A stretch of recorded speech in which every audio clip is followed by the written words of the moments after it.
Hai teman-teman, gimana kabarnya? Welcome back to my channel. Slow living menjadi tren belakangan. Ada yang bahkan nyebutnya, oh ini toh yang namanya kaum rebahan. Terus sosial media sering nunjukin semua yang indah-indah dari konsep hidup ini.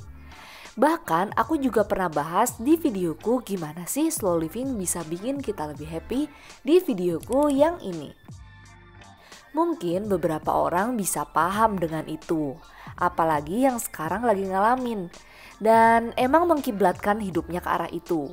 Tapi banyak juga yang sebenarnya nggak sependapat dengan ini.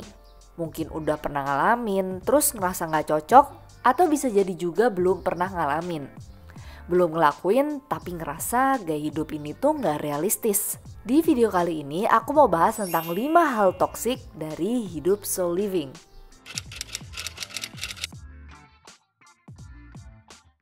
Halo, namaku Grace dan aku sering ngebahas tentang hidup minimalis yang berhubungan dengan masalah lingkungan.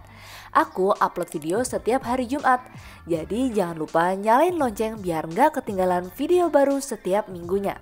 Ayo kita bahas di hal toksik yang pertama. Yang pertama, slow living itu leha-leha. Slow living itu dimana kita bisa melambatkan hidup, memahami apa yang penting buat kita, yang mana yang bikin kita senang dan kurang kita sukai.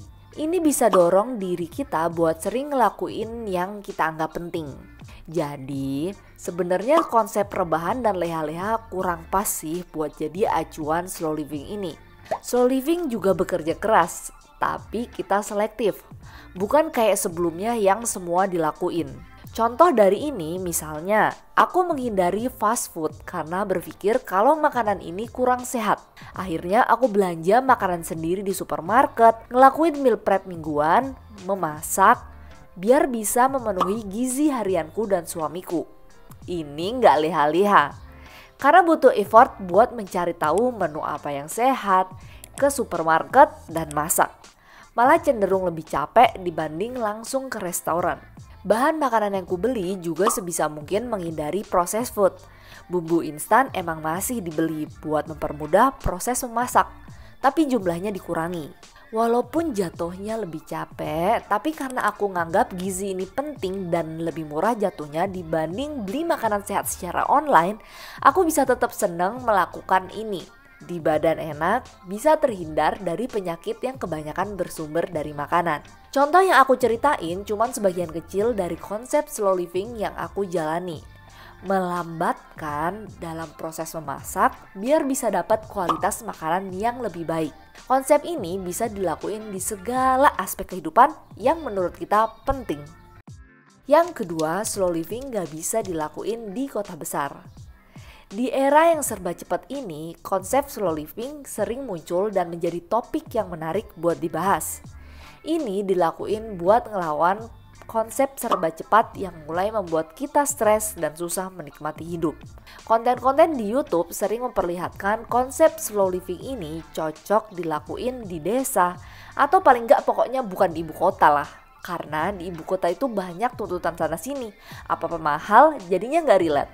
Padahal di kota kecil atau desa maupun di ibu kota, kita sama-sama bisa ngelakuin slow living. Balik lagi tergantung mindset. Di desa pun kita bisa loh nggak ngelakuin konsep slow living kalau kita nggak pengen.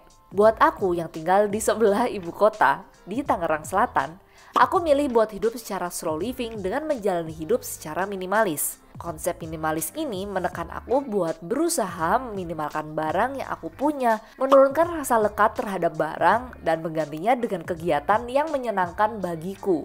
Memilih pekerjaan yang bisa bikin aku memaksimalkan potensi. Aku tinggal di rumah yang gak besar bersama suami. Pernah nih aku bahas home tournya di sini. Rumah yang gak besar ini maksudnya rumah ini tuh masih nyaman ditinggali buat aku berdua dengan suami plus 2 anak dan juga masih bisa menampung tamu 2 orang yang menginap. Aku memasak makananku sendiri kecuali weekend dan kalau aku bekerja seharian di luar rumah, aku akan beli makanan online. Aku nggak punya ART, jadi bersih-bersih rumah aku lakuin berdua sama suami. Karena barang kami lebih sedikit dibanding lemari penyimpanan kami, membersihkan rumah terasa lebih mudah. Di Sabtu dan Minggu, kami pasti mengisi salah satu hari dengan olahraga bersama. Dengan mengurangi belanja hal yang kurang penting, kami bisa mengalokasikan uang itu buat kulineran berdua di weekend sambil ngobrol-ngobrol. Walaupun kami berusaha hidup dengan slow living, kami nggak berleha-leha. Tapi kami mengisi waktu kami dengan hal-hal yang kami anggap penting. Yang ketiga, slow living itu mesti serba estetik. Hidup di rumah yang cantik dan serba minimal. Rumah hitam putih atau bisa juga Skandinavian yang menjadi tren waktu ini. Bercocok tanam, kembali ke nature. Semua itu rasanya estetik banget ya. Tapi apa slow living mesti kayak gitu? Jawabannya enggak. Ketika kita mutusin buat ngelambatin hidup, kita akan lebih paham mana sih hal yang penting dan punya nilai di hidup kita. Ini bisa lebih mudah dilakuin kalau kita menjauh dari sosial media yang bikin kita connect ke orang-orang dan bikin kita gampang keikut sesuatu. Memilih membaca buku, olahraga dengan teman, kuliner dengan pasangan, apapun deh yang kita suka. Kembali ke alam dengan melakukan kegiatan outdoor memang bagus. Tapi balik lagi ke kesukaan tiap orang itu pasti beda-beda. And it's fine. Aktivitas sehari-hari kita bisa kok diromantisasi. Memasak, membersihkan rumah, mencuci baju, bisa dinikmati. Rumah serba monokrom sebenarnya tetap membuat kita stres kalau barang kita itu terlalu banyak. Rumah colorful kalau rapi karena barang yang gak terlalu banyak malah bisa bikin kita lebih nyaman dan tentram.